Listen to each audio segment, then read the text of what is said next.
J'espère que vous allez bien. On est parti pour ce petit vlog. Aujourd'hui, avec mon pote, on part au GP Explorer. Bon, il est actuellement quasiment 5h du mat. Normalement, on devait partir à 4h. On s'est pas réveillé. Heureusement pour moi, étant donné que je suis enrhumé, je me suis réveillé un peu en mode fatigué vers 4h30. Donc on va partir à 5h, c'est pas trop grave. On n'a pas trop de retard. On avait pris un peu de marge au cas où. Bref, on est parti. Je vous emmène. Ah, il n'y a plus de lumière. Lumière. Ok. On est parti, je vous emmène avec moi sur ces vlogs pour faire découvrir la Formule 4 et bien sûr tout l'événement, toutes les activités qui est autour, vous allez voir, on va s'amuser. Et c'est parti.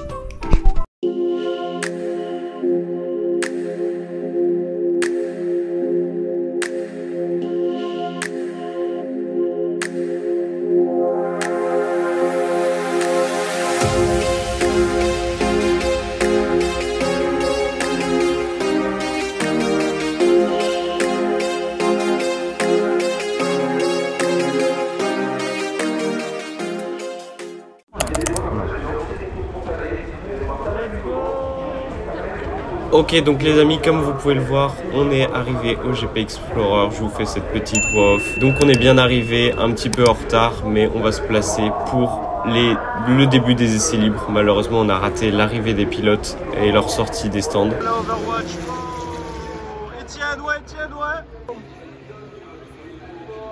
J'ai ma petite pancarte, comme vous avez pu le voir, pour soutenir Etienne bien sûr et Amixem. Donc voilà, on va se placer pour regarder les essais libres en attendant la visite des stands, parce qu'on fait déjà la queue pour la visite des stands, parce que vous avez l'air qu'il y a pas mal de monde pour cette visite.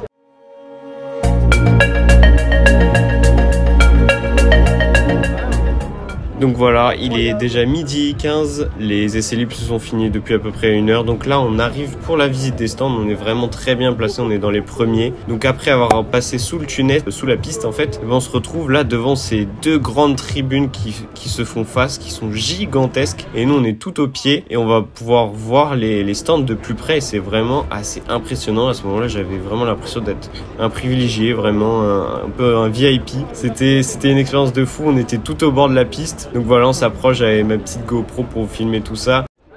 On est juste en passer des tribunes. Wow!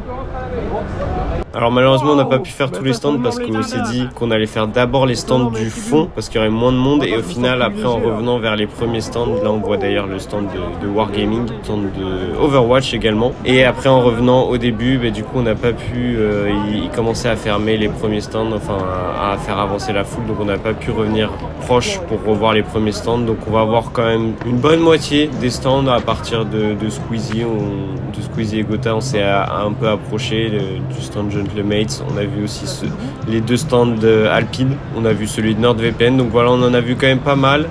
Et puis vous allez voir après aussi, on s'est un peu approché de la piste, c'était sympa. Donc voilà, ça c'est les stands Alpine, les stands Gentlemates, le stand NordVPN avec les broquins. On a le stand Subway avec Mr V et Theojuice, pardon. Et puis là, on est vraiment entre les deux tribunes. On arrive face au podium. Il est vraiment très haut, il est énorme. C'est assez impressionnant. Et on se dit que ce soir, on sera peut-être là juste à côté du podium. En tout cas, on va tout faire pour, vous allez voir. Et donc là, à ce moment-là, on se rend compte qu'on peut vraiment aller au milieu de la piste. C'est incroyable. On a une chance de fou. On fait des petites photos, des vidéos. On voit les bus passer. Je leur montre ma magnifique pancarte. Tous les gens dans le bus, parce qu'il y a des bus qui font des tours sur la piste. Tous les gens sont morts de rire de ma pancarte. Vraiment, c'était incroyable l'ambiance. On profite vraiment du moment parce que ça n'arrive qu'une fois ou deux fois dans une vie, cette expérience, donc c'est incroyable. Et là, on va assister à un petit bruit de F2, si je ne dis pas de bêtises. Donc voilà, une petite F2 qui a fait ronronner son moteur. Je vous laisse avec ce doux bruit.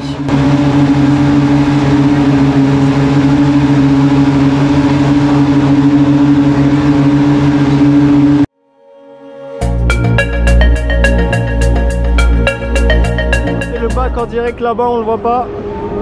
Donc là c'était le début d'après-midi les amis, on avait visité un petit peu le village, on avait mangé, on avait fait quelques activités, malheureusement j'ai oublié de filmer, je vous ai pas filmé. On a fait notamment du Razor Kart, c'était incroyable vraiment, on s'est bien éclaté. Et donc là c'était les qualifs, donc il y avait la Q1, la Q2, on a regardé rapidement sur le live et on s'était dit que pour la Q3 on allait se placer en haut de la grande roue. Donc je vous laisse avec les images en haut de la grande roue pour la Q3.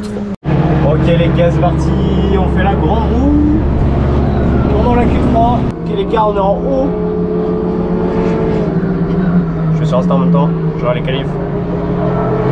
Non? Bah non, il est en Q1, ça veut... il est en Q3. Il est en Q3 mais c'est vraiment incroyable hein. Trop fort hein.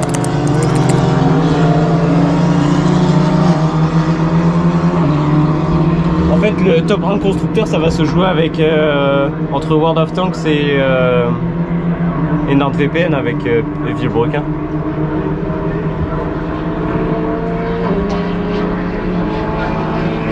Ah ça, je pensais, ça c'est Maxime, ouais, c'est ça Maxime. Ouais, 49 c'est bien. Donc les amis, ensuite on a eu le droit à quelques petites animations. Donc on a pu assister à GMK qui faisait des petits tours de piste avec à ce moment-là Ranière le Breton. Dans une de ces petites voitures, on a eu le passage des deux Formule 2 conduites par Théo Pourchère et Victor Martins. Puis autour des deux petites F1 conduites par Esteban Ocon et Pierre Gasly, pardon. Et là, ça fait vraiment un sacré boucan. Je vais vous laisser avec les audios. Et ensuite, on a terminé par la parade des pilotes en attendant le début de la course. Pour cette parade des pilotes, mon objectif c'était vraiment qu'Étienne voit cette pancarte et qu'il esquisse ne serait-ce qu'un petit sourire. Ça aurait refait ma journée. Bon, malheureusement, ils étaient tournés dans l'autre sens, donc ils nous ont pas vus. C'est pour ça qu'on a crié comme des fous pour qu'ils essayent de nous entendre, mais bon, ça n'a pas marché, dommage. –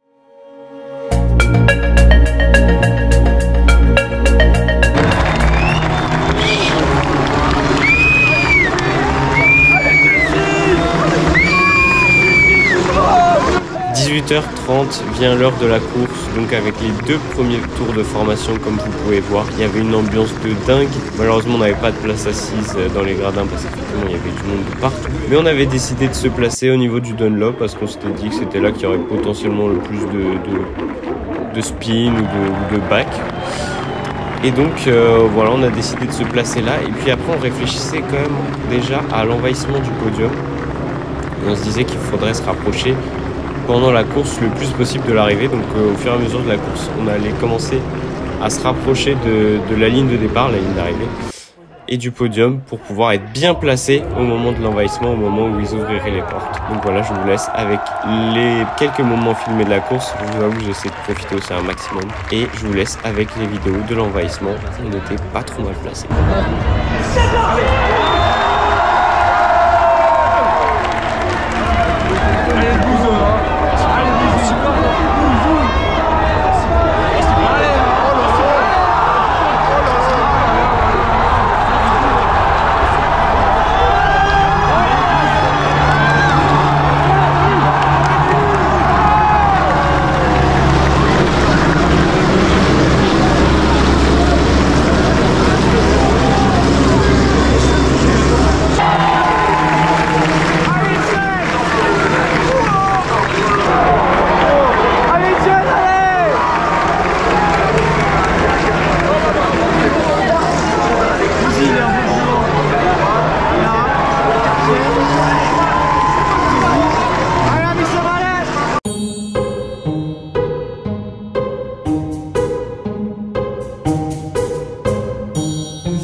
Genre c'était les cyclopes, genre les géants dégueulasses. Non mais c'est Cyclope. Cyclope quand il fait ça, il nique sa mère à tout le monde. Comme toi. Ça marche, c'est une dinguerie. Oh voilà, au moins c'est ça.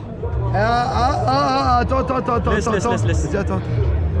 C'est pas parce que ça fume que ça va prendre. C'est mes mains ça que tu fumes là. Blague. Non mais en vrai je vais la fumer, ça va partir. Vas-y, je pense que c'est bon là. Hein. Vas-y. Elle est allumée hein. Ça va ou pas? On avance des pieds lourds. Allez tiens, allez.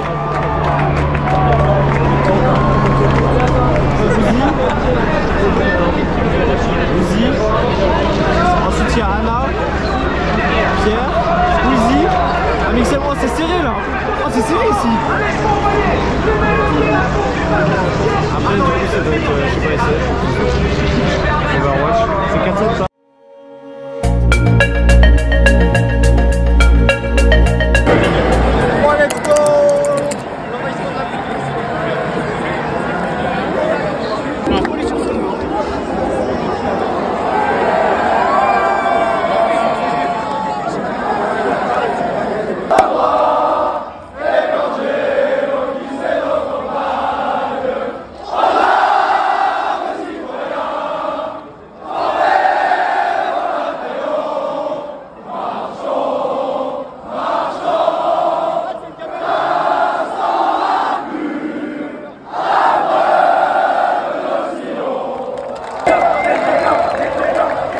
clôture de ce GP Explorer.